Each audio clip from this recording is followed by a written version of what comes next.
आंख में आंसू आया, तब मन में कोई विक्षेपता आई, और अगर नहीं है कुछ तो नहीं आएगी विक्षेप। तो बात ऐसे गुजर जाएगी जैसे मक्खन से बाल निकल गए, पता ही नहीं लगता, आसानी से। उसमें मेहनत नहीं लगेगी। कभी कभी मन को हटाने के लिए बहुत मुतर के मार के हटाना पड़ता है। मतलब कोई चीज फंस गई है, एक तो आपकी इधर ऊपर फांस फंस जाती है अंगुली में, वो तो आप सुई लेके खुद ही ऐसे ऐसे करके उसको निकालते। पर एक ट्यूमर हो जाता है अंदर, उसको तो ऐसे ऐसे करके नहीं निकाल सकते ना। उसके लिए तो डॉक्टर के पास जाना, काटेगा, चीरेगा, इतना बड़ा गोला निकाल देगा अंदर से। फिर जहां जहां है, कहीं का जल्दी हो जाता है, कहीं का दिमाग पर हो गया ट्यूमर तो पूरा दिमाग खोलना पड़ता है, मुश्किल से निकलता है, हो सकता है ना भी बचे उसमें।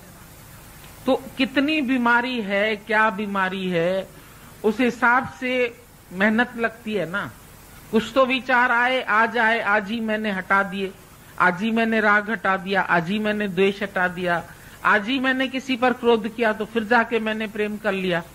अपने को मोड़ते रहते हैं ना। अभी भी तुम लोग ग्रस्त में रहते हो, जहां भी रहते हो, तो तुम लोग को अनुभव होता होगा कहां कहां तुम्हारा मन उद्वेग में आ जाता है, फिर तुमको मोड़ना पड़ रहा है, तुमको नीचे करना पड़ रहा है, और नीचे करने में मनहीनता महसूस करता है।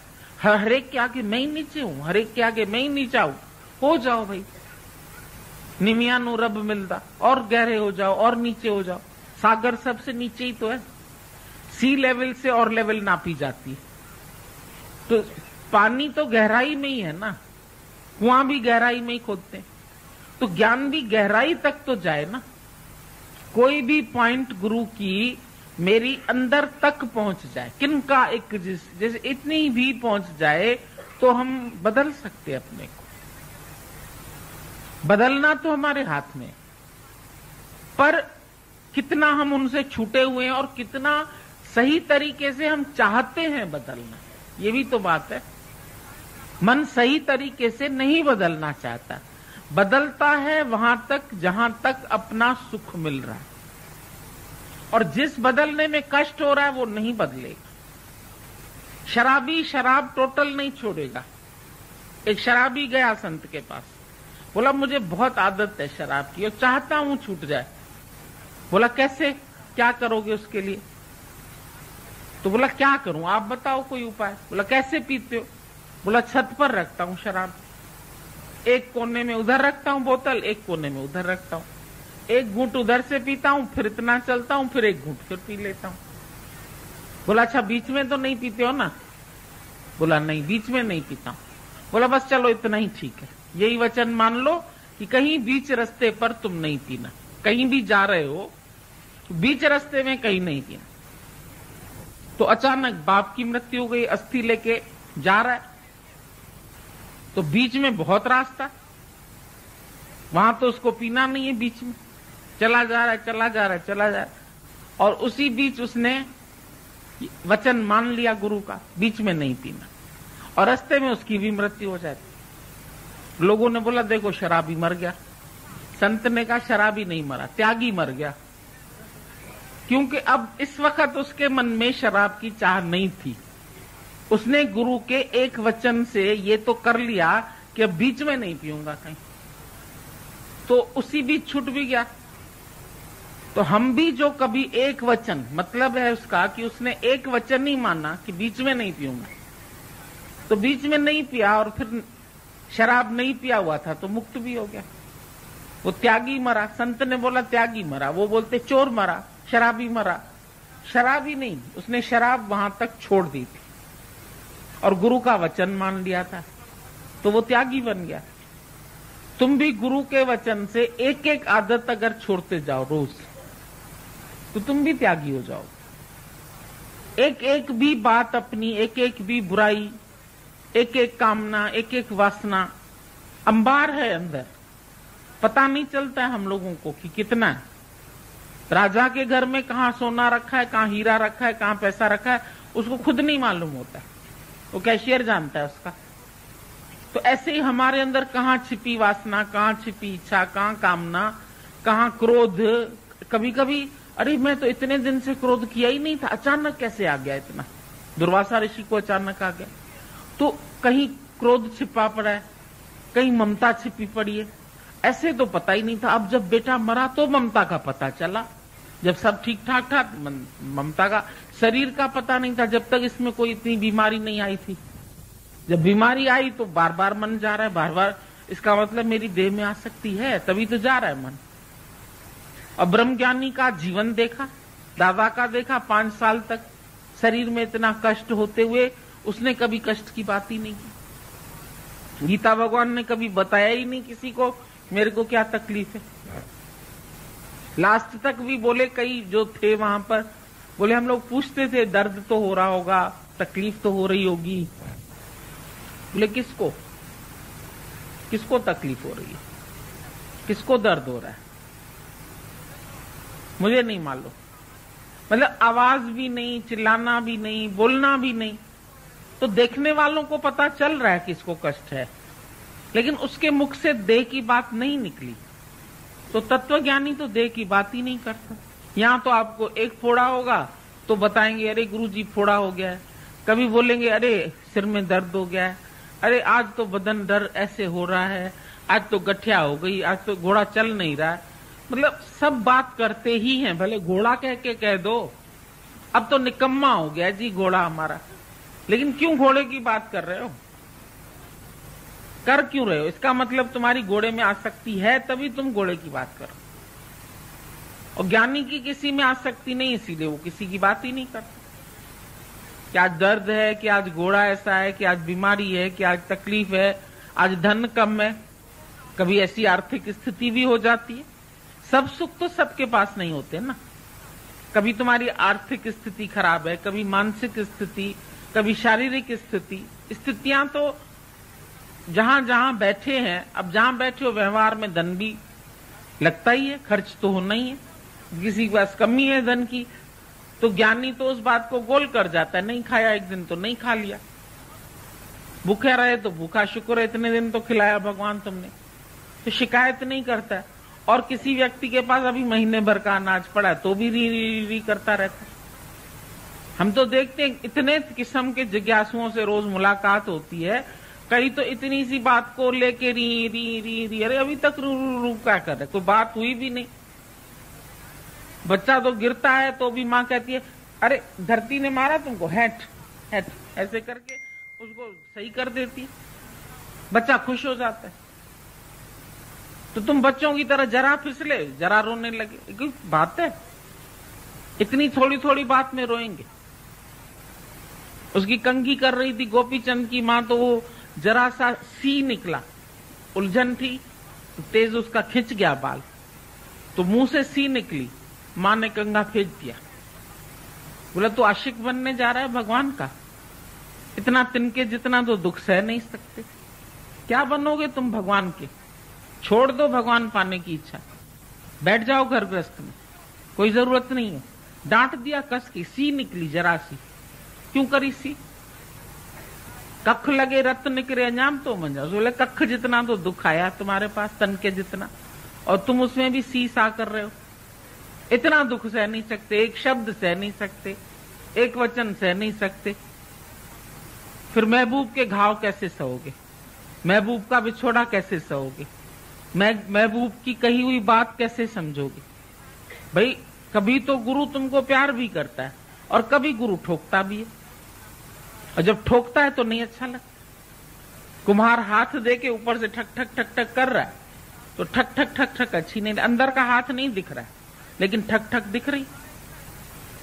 मूर्तिकार जब मूर्ति बनाता है तो उसके दिमाग में पत्थर नहीं होता है कि मैं पत्थर को बना रहा हूं, उसके दिमाग में मूर्ति की आकृति होती है। शिव जी बनाना है तो वो ऐसी ऐसी जगह पर हथौड़ा मारता है, ऐसी जगह छेनी मारता है और ऐसे उभारता है उसमें से आंख को।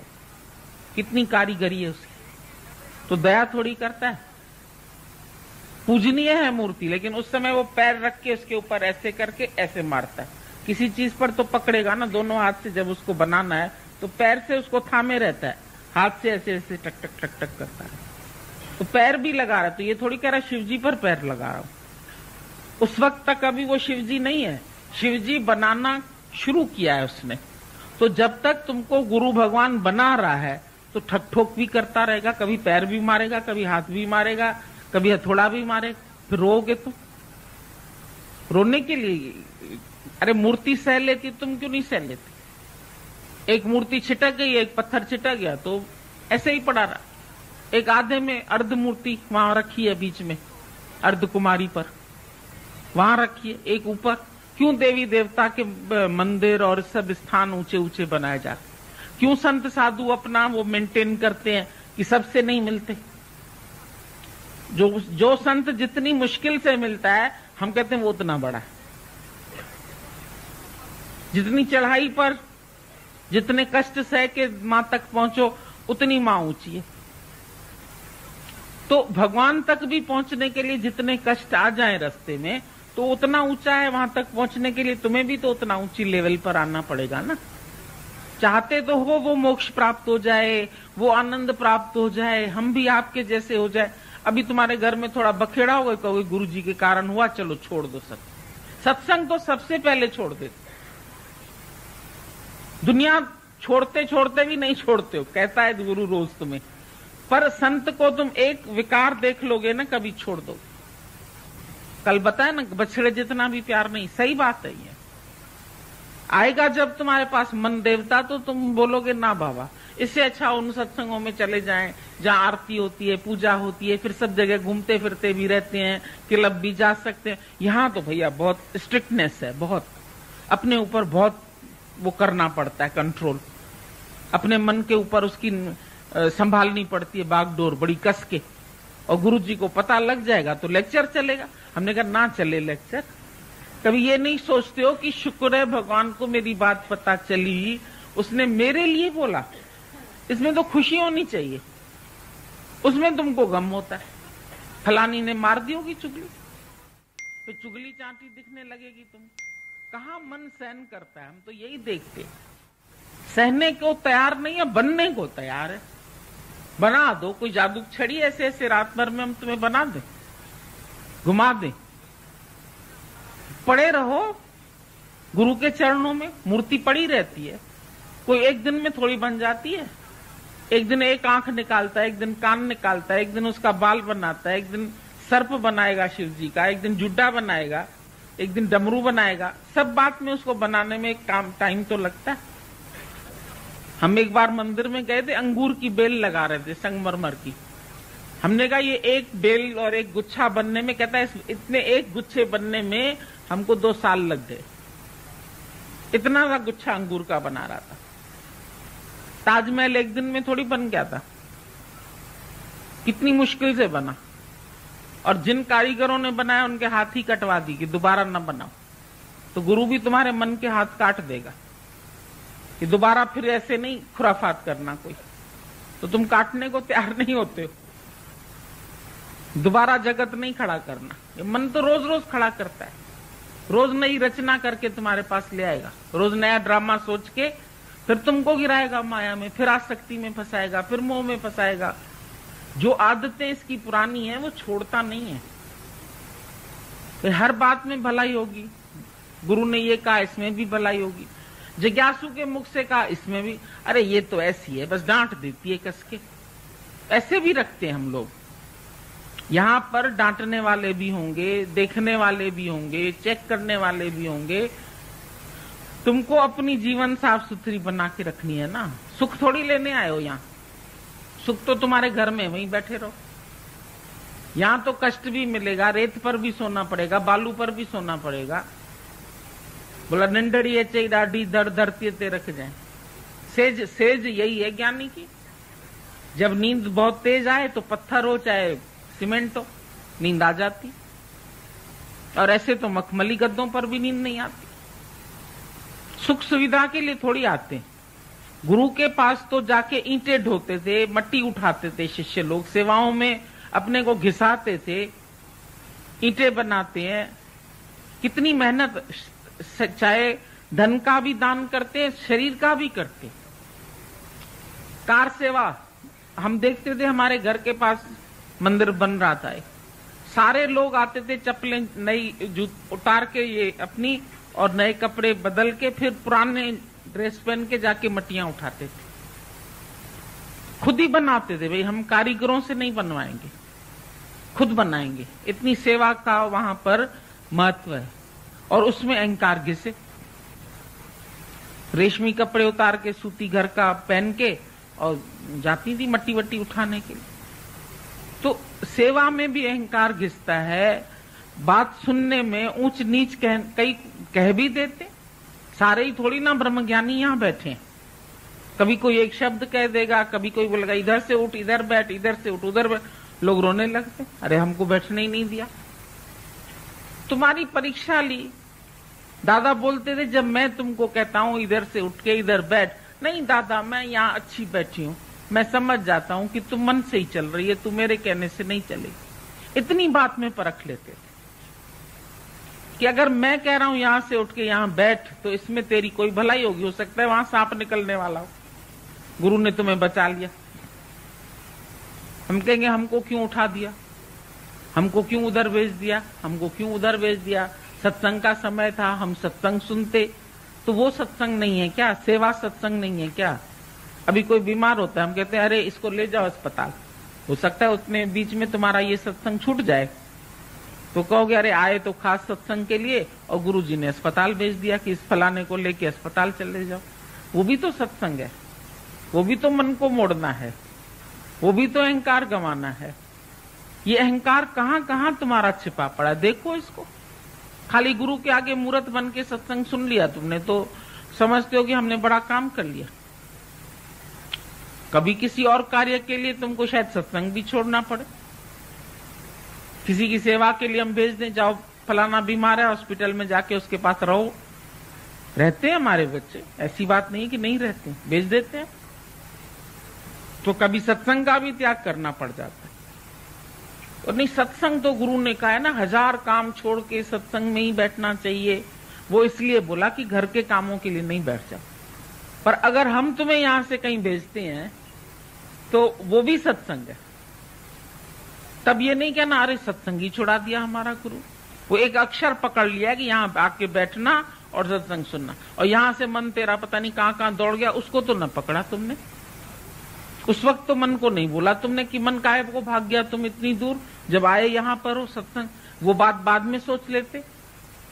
सत्संग में बैठ बैठ के क्यों सोचा, क्यों किसी की आकृति आई, क्यों किसी का ध्यान आया, क्यों ये विचार आया कि ये मर न जाए, ये जी न जाए। अभी हम टेलीग्राम तुम्हें सुना दे तुम्हारा फलाना मर गया, सत्संग से भाग जाएगा मन। बैठे भले रहोगे, हम कहेंगे सत्संग सुन के चली जाओ, लेकिन तुम सत्संग नहीं सुनोगे। मर गया है, उसी में मन चला गया। कैसे मरा होगा, फिर नहीं जाएंगे, नहीं पहुंचेंगे तो लोग क्या कहेंगे, ये माई सत्संग गई थी, पीछे से इसका फलाना मर गया। बोलेंगे तो क्या हुआ, दुनिया में तो लोग बहुत कुछ बोलते हैं। तुम अगर ब्रह्म है तो तुमको असर क्यों होता है? सुई लगा के देखेंगे तो सही, तुमको असर हुआ कि नहीं हुआ? नहीं हुई, बंद। पत्थर मार दो, फूल चढ़ा दो, गाली दे दो, अपमानित कर दो या उसकी प्रशंसा कर दो, मुर्दा क्या बोलेगा? गीता भगवान ने शुरू से कहा मुर्दे बन जाओ, पहले दिन से जाओ मुर्दे को पत्थर मार के आओ, जाओ मुर्दे की प्रशंसा करके आओ। जब दोनों हालत में मुर्दे ने नहीं बोला, बस ऐसे ही हो जाओ, जीवते मुर्दे बन जाओ।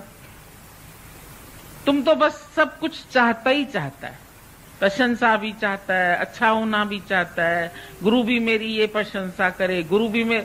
अरे मुर्दे के लिए सिंगार चाहते हो और कुछ नहीं है। शरीर मुर्दा, एक दिन मुर्दा होना, इसकी इज्जत, इसका मान, इसका भोजन, इसका ये, पता नहीं क्या क्या दिमाग में पड़ा। खाली कहां है तुम्हारा दिमाग? यहां बैठो तो बिल्कुल दिमाग से सब कचरा खाली करके फिर बैठो। मन अपने दी करो सफाई, फिर देवेगा प्रीतम दिखाई। सफाई नहीं होगी तो प्रीतम कहां से दिखाई देगी? देखो अखियां अपनी खोल लो खोल, तेरा प्रीतम वसदा खोल लो खोल। नजदीक से नजदीक है पर क्यों नहीं दिखता है? क्योंकि बादलों से चांद ढका हुआ है। कई बार व्रत रखते इतने घने बादल होते कड़वा चौथ पर जो चांदी नहीं दिखता। अब ये भी तुम्हें मालूम है निकल चुका है, बादलों को अर्क लगा दो, नहीं लगाएंगे जब तक आंख से नहीं देखेंगे। तो बादल है, जब तक हटेंगे नहीं, देखोगे नहीं, तो व्रत कैसे तोड़ोगे? हटाओ ना अपने आगे से बादल। जीव भाव बहुत गहरा है। मैं ऐसा, मैं बोलूं, मैं ना बोलूं, अच्छा आज से मैं सत्संग ही नहीं करूंगा। अगर लोग ऐसे कहते तो आज से मैं ये, मतलब अभी तक तुम करते थे, कर्ता भाव आ गया ना, अब नहीं करूंगा। आखिर हमारा भी तो कोई मान इज्जत है कि नहीं है? समझ में आ गया, अभी मुर्दे नहीं बने हो। बोल तो दिया तुमने, हम मर गए। गुरुजी आपकी शरण में आके आप जैसे चलाओ, आप जैसे कराओ। नहीं करोगे, डिप्रेशन में आ जाओगे। बीच में सब जगह गद्दी गद्दी बहुत बनी, लाइन से माइक लेने के लिए लोग बैठे रहते थे कई शहरों में कि हम भी सत्संग करें, हम भी सत्संग करें। भाई 10 मिनट इसने बोला, फिर माइक इधर हुआ, फिर 10 मिनट इसने, फिर वो बैठिए तैयार 10 मिनट उसने। तो एक व्यक्ति ने आके मेरे से कहा कि सत्संग की लिंक तो जुड़ती नहीं है, क्योंकि जहां से उसने पॉइंट छोड़ी, ये अपने मन में कुछ सोच के इसने अपना बता दिया, उसने कोई दृष्टांत सोचा, इसने अपना बता दिया, और चारों को अगर माइक न मिले तो चारों के झगड़े हो जाते हैं। तो मैंने कहा आप सब जगह सत्संग बंद करो, कुछ दिन करो ही नहीं। 1 महीने तक तो मैंने अलाउ नहीं किया। अरे बाबा, जो गुरियानियों की हालत हुई, सत्संग करने वालियों की बहुत बुरी हालत। कोई तो सो गई, उसकी फिर पीठ ऐसी अकड़ गई कि खड़ी ना हो। कहती जब कुछ करना ही नहीं है निष्काम तो हम सो जाते, और सो गई तो उसकी पीठ जो थी हड्डी रीढ़ की, वो एकदम जाम हो गई। ये अच्छी बात है। कुछ शिष्यों ने कहला, अरे गुरुजी सत्संग नहीं हो रहा है, बड़ी बर्बादी, आदत पड़ी हुई है सत्संग जाने की, घर बैठ के क्या करें? हमने बोला घर बैठ के अपना मनन करो। हम भी बहुत स्ट्रिक्ट बने उस टाइम, लेकिन हमने देखा जो सुनने वाले थे उनकी हालत उतनी खराब नहीं थी जितनी करने वालों की। उनका सिंहासन हिल गया सबका। अब करें तो क्या करें? डिप्रेशन में आ गए। आदत जो पड़ गई करने की, छोड़ नहीं सकते। ज्ञानी को बोलो नहीं बोलना है तुम्हें, महीना भर नहीं बोलना, कोई बात नहीं। नहीं मिलना है किसी से, नहीं मिलेंगे, जरूरत भी नहीं है हमें मिलने की। ये गद्दी के चक्कर क्या है? हमारे डिसाइपल्स कोई और न ले जाए, हम पहले उनको पकड़ लें, हम पहले जाके उनको सुना दें। क्यों पोजीशन रखते हो? एक नॉन पोजीशन तुमको गुरु ने बनाया, एक माया से हटते हो, फिर दूसरी पोजीशन बनाते हो, फिर तीसरी पोजीशन बनाते हो। तुम इधर मेरे सत्संग में मत आना, बता दे रहे ये सत्संग मैंने बहुत खून पसीने से बनाया। कल की आई छोकरी तुम आके बैठ गई सत्संग करने, निकलो तुम यहाँ से। हमको चिट्ठी लिख के भेजेंगे, फलानी मेरे सत्संग में आती है, उसको मना कर दीजिए प्लीज, हमारे सत्संग में ना। तुम्हारा सत्संग, अभी भगवान ने बोला तुम मेरे को ताजमहल होटल देते हो, तुम्हारी है? जब शरीर ही तुम्हारा नहीं है तो सत्संग तुम्हारा है। मैं करने वाली हूं ना, फिर मेरी उन्नति रुक जाएगी ना। मैं बूढ़ी हूं, मेरा ज्यादा कोई सुनता नहीं, जवान का और सुनते हैं लोग, उनको मजा आने लगा है, तो अब उसको मेहरबानी करके, नहीं तो मेरी स्थिति कैसे बनेगी? मतलब तुम्हारी स्थिति तब बनेगी जब तक तुमको सत्संग करने दिया जाएगा, वरना तुम्हारी स्थिति नहीं है, आत्मा की स्थिति नहीं है। करने और न करने में तुम्हारी स्थिति है। बहुत अजीब हालत है। हमने गीता भगवान को देखा, यहां तो इतना सत्संग करते थे, गुरु के पास एक वर्ड नहीं बोलते थे, और हम भी नहीं कह सकते थे कि हमें इनका सुनना है, अब ये कब बोलेंगी। साल 2-2 साल बात ही नहीं करते थे। ये कैसेट सारे हमने खाली 5 साल लास्ट में भरे, नहीं बोलते थे वो, सत्संग करते ही नहीं थे। नहीं किया तो भी क्या हुआ, किया तो क्या नहीं किया, भगवान ने ही बोला ना। रेडियो को ऑफ किया तो रेडियो रोने लगेगा क्या? रेडियो को ऑन करें या ऑफ करें, रेडियो तो नहीं कुछ कहेगा ना। ऑन करते हैं तुम ऑन नहीं होंगे, अब हम एक बार ऑफ हो गए तो अब ऑन नहीं होंगे। क्यों हमको मिलिट्री में बोला पहले लेफ्ट फिर राइट, फिर लेफ्ट फिर राइट? अब राइट नहीं चलेंगे क्योंकि पहले लेफ्ट कह दिया। बाएं मुड़ दाएं मुड़, नहीं बाएं मुड़ गए अब दाएं नहीं मुड़ेंगे। मुड़ो ना, हर हालत में मुड़ो। मुड़ने वाला व्यक्ति तो कैसे भी मुड़ता है ना। कपड़े को तो खूब निचोड़ते हो यूं यूं करके, अपने मन को जरा निचोड़ो ऐसे करके कस के, थोड़ी एक्सरसाइज हो जाए तुम्हारी हाथों वाथों की भी। मन को भी निचोड़ो, छांटो और फिर टांगो उसको धूप में, तब उसके अंदर की मैल भी निकलेगी और पानी भी निकलेगा। कपड़ा धोने के लिए पानी जरूरी है, लेकिन पहनने के लिए तो गीला नहीं पहनोगे, उसके लिए सूखना भी तो जरूरी है, उसके लिए प्रेस भी तो जरूरी है। नहीं नहीं, ये इतना फिर नहीं सहेंगे। खाली सरफ से धो देते हैं, खाली पानी बिना सरफ से धो लो, लगाओ उसके ऊपर सूखा पाउडर, गीला भी होगा, आंसू भी आएंगे प्रेम में, रोना भी आएगा, हंसना भी आएगा, सब कुछ होगा। और सब कुछ तुमको प्यार से बर्दाश्त करना है, प्यार से ही उसको स्वीकार करना है। बर्दाश्त भी देह भाव है, स्वीकार करते जाओ और खुशी से, सब खुशी से ख्वाब करो। जो हो जाए ये भी खुशी है, जो नहीं हो जाए ये भी खुशी है। ऐसा हो जाए तो ठीक है, ऐसा नहीं हो तो ठीक। हर हालत में वाह वाह कब करेंगे? जो परमात्मा की मर्जी है वो मेरे लिए अच्छा, जो गुरु की मर्जी है वो भी मेरे। परमात्मा की मर्जी पर फिर भी तुम स्वीकार कर लेते हो, पर गुरु की मर्जी पर चलने में बड़ा कष्ट होता है, क्योंकि गुरु साकार है। तो गुरु में कभी कहोगे ये मेरे को द्वेष से ऐसे चला रहा है, कभी कहोगे द्वैत से चला रहा है, कभी कहोगे उसको ज्यादा उठा रहा है, कभी कहोगे उसको ज्यादा प्यार कर रहा है। वो घर में गया कमरे में तो कुछ नहीं कहा, मैं तो जाती हूं और डांट पड़ती है तो कोई उसके अंदर का राज होगा, तुमको क्यों लगता है, असर क्यों करता है? फिर मुंह बन जाता है इतना बड़ा सारा, हंसेंगे ही नहीं। फिर हम ऐसे पास से निकल के आएंगे ना, क्या हो गया भाई, क्योंकि हमको कमरे में नहीं आना। कमरे में आके कुछ करना था तुम्हें, नहीं करना तो कुछ नहीं था, आपकी शक्ल देखनी। हम 2 घंटे यहाँ बैठे, देख लो ना शक्ल, जितनी देर देखनी। शक्ल देखने के लिए हमारे कमरे में आने की क्या जरूरत है? शीशे में अपनी शक्ल देख लो, गुरु की शक्ल हो गई वही। तुमने गुरु से प्रेम किया तो तुम गुरु रूप हो गए, अपनी ही देख लिया करो शक्ल। बहुत मन चंट है, मन की अगर दास्तान हम खोलने बैठे ना तो इतने इसके स्वरूप हैं, इतनी इसकी बातें हैं कि अंत नहीं होगा। रामायण का अंत हो जाएगा, महाभारत का हो जाएगा, मन का अंत नहीं।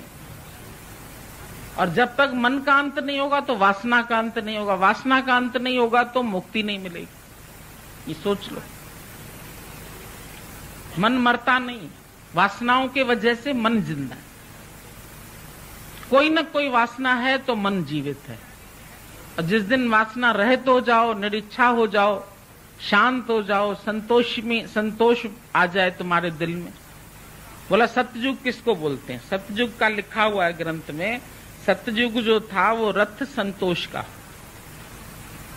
रथ जो है वो संतोष का है। और धर्म आगे रथवा, धर्म को आगे रख के जो कार्य करें और हर हालत में जो संतुष्ट रहे। अगर आज भी तुम हर हालत में संतुष्ट हो और अपने स्वधर्म में हो तो तुम आज भी सतयुग में हो। कलयुग रथ तपे का, कूड़ अगे रथवा। सारा दिन झूठ बोलना और सारा दिन क्रोध में जलना, ये है कलयुग। वो है सतयुग संतोष। और कलयुग माना जलना और झूठ बोलना। झूठ तो एक एक